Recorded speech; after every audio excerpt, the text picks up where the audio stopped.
They had a toilet in the ground. Hi, my name's Leo, and I have nothing today.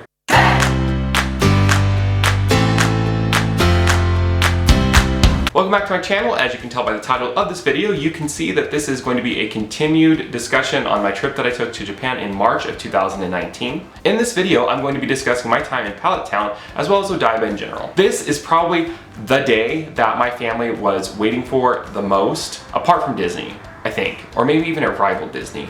I don't know, the whole trip was great, but these days, the Disney days matching this day was pretty.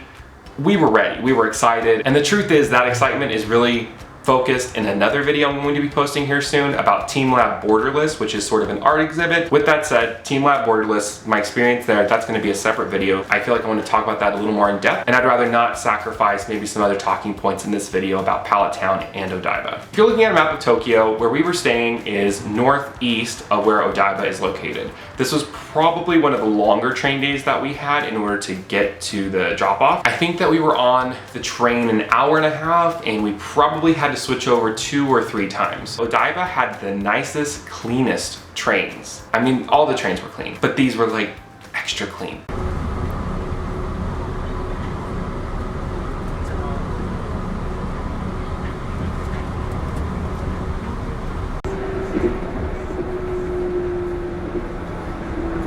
In between trains 2 and 3, where we had to stop and get off on a platform, was a bit of an American and cultural surprise for my friend Nathan, who was with us. We went to the restroom and he learned that not all Japanese restrooms have toilets. Instead, there's sometimes just a hole in the ground that in a bar that I'm not going to act it out for you. So I'm so sorry if that's something you were hoping for. But you would hold the bar and essentially squat in.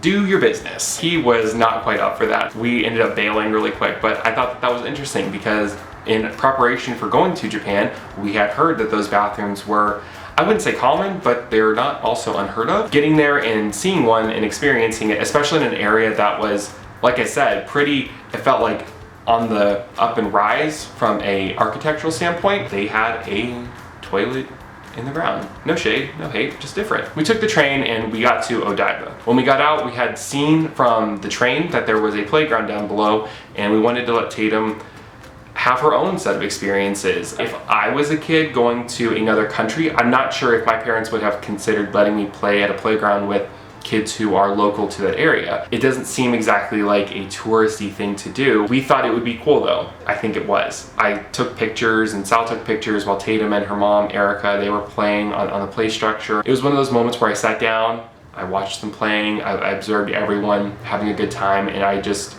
told God, thank you, told the universe, thank you that I get to have this amazing experience in a country that's so far and so different from my own. A bit of a side note, I was appreciative that they wanted to take the time to play at the playground also for selfish reasons. At this point in the trip, my feet were killing me. I don't know if that's something that really I could do differently in future trips. I don't know if I could have bought better shoes, or probably could have been in better shape. Any opportunity we really were having throughout the day to take a break, we still pressed on pretty hard, and we were averaging a lot of miles each day. It was still nice. We took a brief walk, and then we got to the area of Pallet Town. A little bit of a callback to last week's video. Pallet Town is something that was brought up in Pokemon. It's exactly what it sounds like, I guess. Pallet Town being a palette where there's colors. As a Pokemon fan, it was still cool to go to the real Pallet Town. All in all, it's a shopping center. There was a lot of different little stores that we came back to later in the day. There was even some sort of a car expo, or it may have been a car sales spot, whatever you call the place you buy cars at. We went to where Team Lab was, and as I said, that'll be a whole nother video. We went, we experienced Team Lab, and afterwards is where I'm now picking up in this video. There is a huge, very, very popular, and I would say if you're Googling or looking up things about Japan, you're likely going to see the Ferris wheel. That's all the different colors. Again, palette, rainbow, colors, paint. You get the picture. And I was debating going on this. I wasn't sold. My spirit wasn't sure if I should get on the Ferris wheel or not. I did, and I regretted it. I'm not afraid of heights. I love roller coasters. I'm all about adrenaline. If you've been to Disney and Tower Terror is something you're familiar with, I love that sort of stuff. This was a no-go. The Ferris wheel itself was older. And that's not a bad thing, but factually, it's older. Factually, Japan has smaller people than what I weigh. Usually by a lot. I knew this, and I still chose to get on the Ferris wheel. You can choose between, it's the clear Ferris wheel, where you can literally see all around you, or you can choose a colored, I don't know, trolley that takes you up and around. We chose the colored ones. I praise God that we did that, because if we chose the clear ones, I would have died. It wasn't too bad. We were going up. My daughter, who at the time was 4, was holding my hand, being so sweet. She knew I was getting really nervous because I'm sure my breathing, and I'm pretty sure I was making sounds that I was afraid. We got a little higher. We could still see Sal, he didn't join us because he refused and he was smarter than me. We saw him down below walking around. We made it to the very top. That's when I started hearing creaking sounds. I prayed without ceasing. I was just begging God to help me get home safely.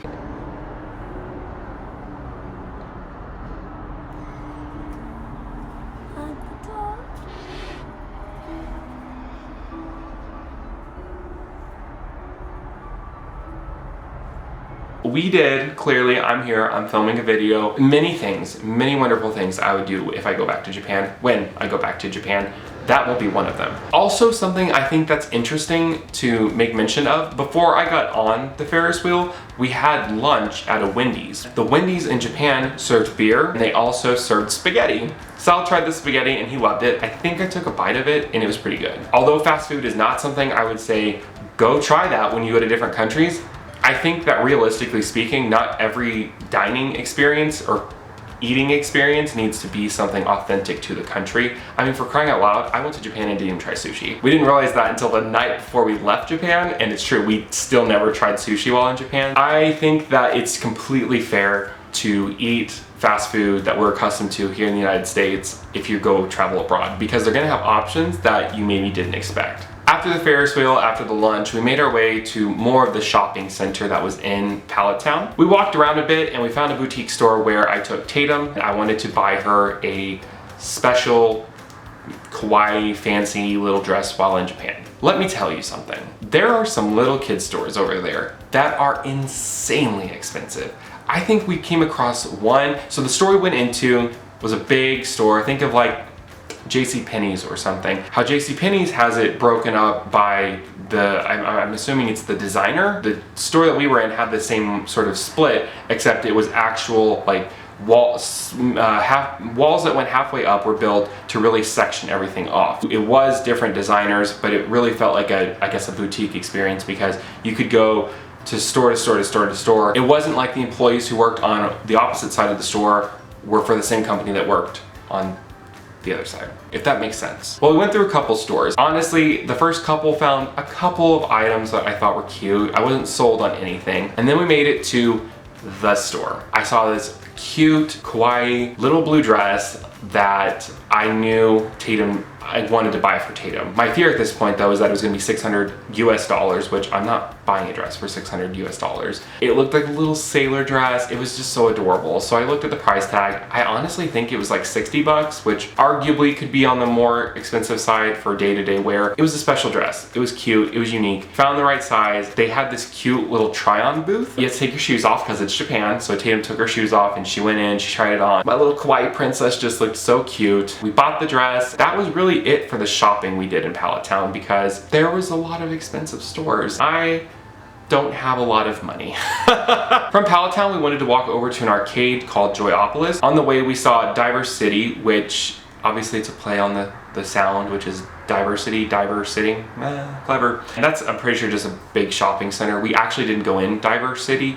We walked past it to get to Joyopolis. Joyopolis is an arcade. Sega is, I believe, one of the sponsors or one of the contributors to Joyopolis, as Sonic specifically, Sonic the Hedgehog, was themed throughout the whole bit. Before we talk about Joyopolis, let's backtrack just a little bit and talk about, on that final train ride that we had taken earlier in the day, Tatum had met 2 locals who just thought she was really cute and they wanted to take pictures of her and with her. We let them take pictures with her and of her, and we thought that would be it. Turns out they were at Joyopolis. I know for a fact, because the the conspiracy side wants to say they followed you all day. No, they didn't.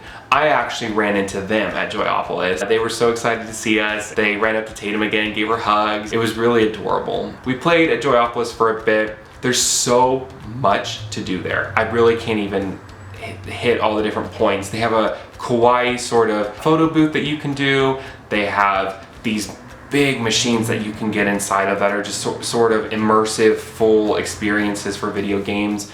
They had almost an amusement park style ride that you sit in sort of a crate, or not a bucket, but you sit in sort of a cage and it rocks you back and forth, and it's a lot going on. They also have where you can, the crane claw machines, trying to think, they had a couple dance games that we did which were pretty fun.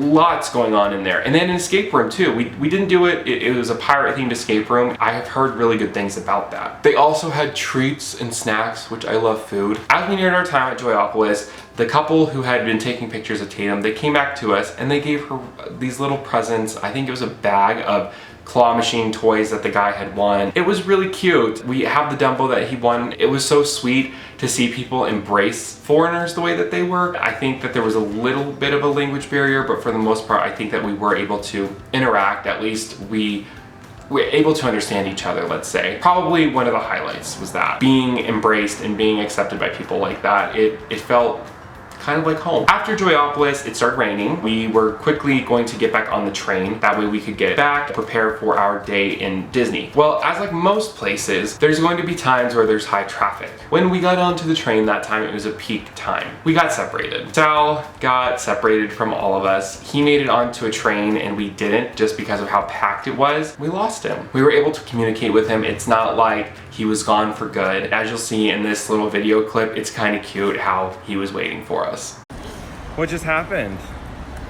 Well, Daddy got on a train and he left. He got on a train that we didn't get on, so hopefully we'll find him soon. Operated automatically. The doors will close when the departure buzzer sounds. Please don't try to rush into the train. That was our time in Pallet Town and Odaiba in general. I would say Joyopolis is a big go-to, especially if you have kids. I would also say just explore Pallet Town, take some pictures. I would say go on the Ferris wheel, as dramatic as maybe I felt it was, and I do stand by that. I was telling the truth. It was still nice to do it. It was still fun. Pallet Town and Odaiba were really great places to visit, and there's a lot of food scene and shopping. Just, it's a really up-and-coming area, it felt like. And maybe it's not. I don't live there. Maybe it's considered a horrible place to go to if you live there and were local. I enjoyed it. Will I go back to Odaiba in future trips? Maybe. Team Lab Borderless, as I'll share in my next video, was a beautiful, beautiful, amazing experience. I think that Odaiba has a lot to offer. I'm just not sure, because when you go on a trip, you only have so many days. I'm not sure I'd list it as maybe my priority to go back to. I have zero regrets in going though, because it was so fun. Thank you so much for spending time with me today, watching this video. I hope that you enjoyed it. I hope that if you're planning to go to Japan, maybe you heard a couple things that were of interest to you. As always, you can leave comments below. I love to interact with everyone and just sort of get to know each other better. I will be back with a new video probably next week. We'll see. It's getting to be a crazy time of year, so if I miss a week, forgive me, but I will catch you guys very soon. Thank you as always. Bye.